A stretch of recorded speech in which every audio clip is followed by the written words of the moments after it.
guys, kembali lagi dalam Ask Me Anything YouTube channel. So, dalam episode kali ini saya akan membahas mengenai adanya potensial konflik ya yang terjadi antara Amerika Serikat sama Cina ya.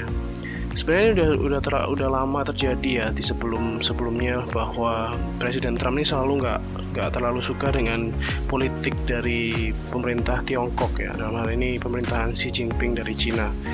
Cuman update terakhir yaitu bahwa Trump ini berusaha untuk menekan pemerintahan Cina untuk dapat mengakui bahwa pandemi COVID-19 ini sebenarnya diciptakan oleh pemerintah Tiongkok ya. Dalam hal ini bahwa virus COVID-19 ini sudah kasus pertama itu adalah berasal dari laboratorium virologi yang ada di Wuhan, Cina ya. So, kita mulai saja. Jadi di episode ini kita akan membahas mengenai adanya potensial konflik yaitu antara Presiden Trump dan pemerintahan di Cina itu untuk outlook 2020 untuk bulan Mei ini, yaitu adanya terjadinya potensial geopolitik ya antara Cina dan Amerika Serikat di kala pandemi global.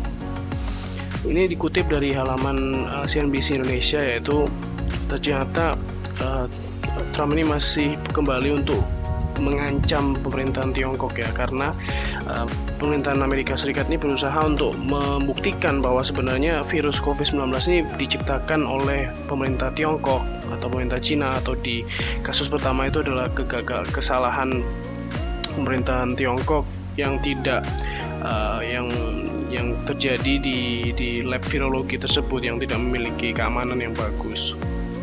Nah, ini beberapa ancaman yang dilakukan oleh pemerintahan Trump adalah Trump ini berusaha untuk mengancam adanya kenaikan tarif dagang atau tarif bea masuk untuk semua produk buatan Cina. Nah, ini sebenarnya sudah terjadi sebelumnya ya di kala krisis ekonomi ya, sebelum terjadi pandemi ini tahun 2018 sampai tahun 2019 itu sudah dilakukan oleh pemerintahan Trump untuk menekan defisit perdagangan dari pemerintahan Amerika Serikat ya.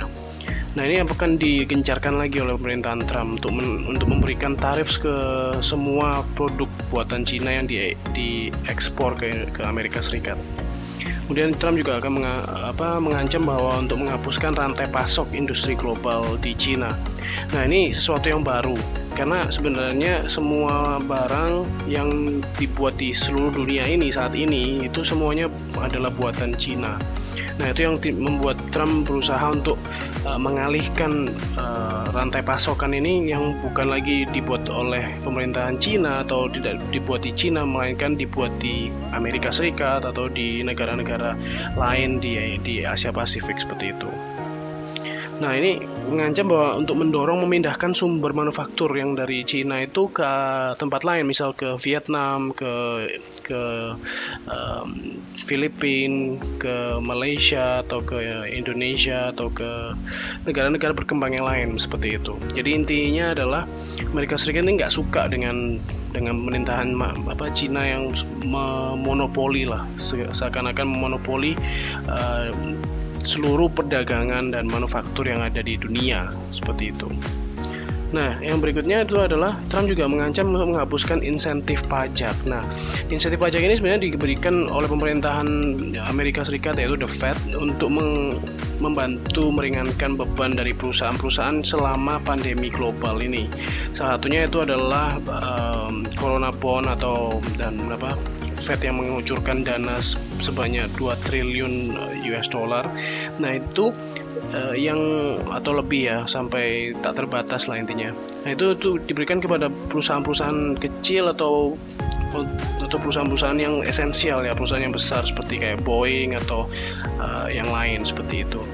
Nah, di sini kemungkinan mengancam untuk menghapuskan insentif pajak ini kepada perusahaan-perusahaan yang mengimpor barang-barang yang atau dibuat atau ya perusahaan-perusahaan yang membuat barang-barangnya itu di Cina, misalnya seperti Apple. Kemudian juga Trump berusaha untuk menghimpun dukungan dari beberapa negara-negara di dunia ya, semacam di sini terutama Australia, India, Jepang, Selandia Baru, Korea Selatan dan Vietnam yang dilakukan pada tanggal 29 April yang lalu, yaitu untuk merestrukturisasi rantai dagang pasok industri global dari Cina. Jadi mengalihkan semua rantai pasokan ini dari Cina ke negara-negara lain. Jadi dari satu sisi di sini kalau teman-teman yang sudah pernah melihat video saya yang lalu ya, mungkin teman-teman bisa lihat detailnya di sana. Cuman yang saya bahas di situ adalah possible good news sama bad news ketika di bulan Mei 2020 ini. Salah satu poinnya itu adalah yang pertama, adanya geopolitical situation dari pemerintahan Trump dan pemerintahan di Cina. Sebenarnya saya berharap possible good newsnya yang terjadi ya. Jadi Amerika Serikat berusaha untuk melakukan kolaborasi di dunia ini dan menjadi pionir. Ternyata nggak berhasil ya. Jadi di sini Trump itu berusaha untuk memanaskan situasi geopolitik ya. Jadi Trump itu possible bad newsnya yang terjadi di sini. Nah, cuman yang satu hal yang perlu digarisbawahi di sini adalah situasi geopolitik antara permintaan Amerika Serikat dan Cina ini merupakan salah satu poin ya, cuman salah satu hal yang bisa membuat nilai harga bursa saham di dunia ini akan terjadi kontraksi ya. Nah, yang lain juga terjadi adanya second wave COVID-19, kemudian belum ditemukannya vaksin. Untuk vaksinnya kemungkinan tidak ditemukan dalam waktu dekat atau mungkin tidak berhasil untuk meredam COVID-19 ini, atau kemudian adanya harga minyak yang turun ya dan tidak terkendali. Dan yang terakhir adalah adanya recovery ekonomi yang terlalu lambat ya. Nah, dari sini pertanyaan berikutnya adalah kapan kita mau invest di saham ini ya. Yang pasti yang pertama kali yaitu adalah wait and see. Jangan dulu kita buru-buru karena seperti yang banyak ahli yang katakan bahwa termasuk Warren Buffett juga ya, berarti kita itu sekarang ini adalah di situasi ekonomi dunia yang tidak menentu. Jadi jangan terburu-buru, intinya seperti itu. Kemudian yang kedua itu mungkin kita bisa beli beberapa stok ya, beberapa saham yang akan turun di bulan Mei ketika semua investor tersebut akan keluar dari pasar bursa saham di Indonesia. Kemudian juga terjadi penurunan drastis ya di bursa saham di bulan Mei, dan kita mungkin bisa lakukan dollar cost averaging ya. Jadi membeli dalam jumlah sedikit demi sedikit sampai di ranah diskon 50%. Nah, kemudian pertanyaan yang sangat penting di sini adalah apakah bulan Mei ini menjadi bulan yang baik untuk kita bisa berinvestasi di bursa saham ya. Seperti yang saya berikan di awal, kita harusnya tunggu saja dulu ya, wait and see dulu, karena yang saya beritahukan sebelumnya bahwa ini adalah salah satu poin saja, jadi bukanlah sesuatu yang akan terjadi dan mempengaruhi seluruh dunia, karena ini cuma salah satu poin saja yang akan menghancurkan bursa saham. Jadi jangan dulu kita terburu-buru. Kalau mau tahu detailnya mungkin teman-teman bisa lihat video saya yang sebelumnya ya, untuk tahu lebih lengkap. Jadi itu saja yang dari saya. Mungkin teman-teman bisa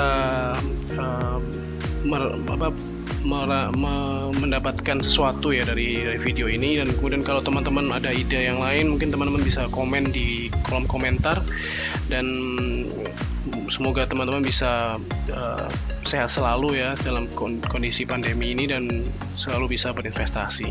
Salam investasi dan salam sehat selalu. Terima kasih.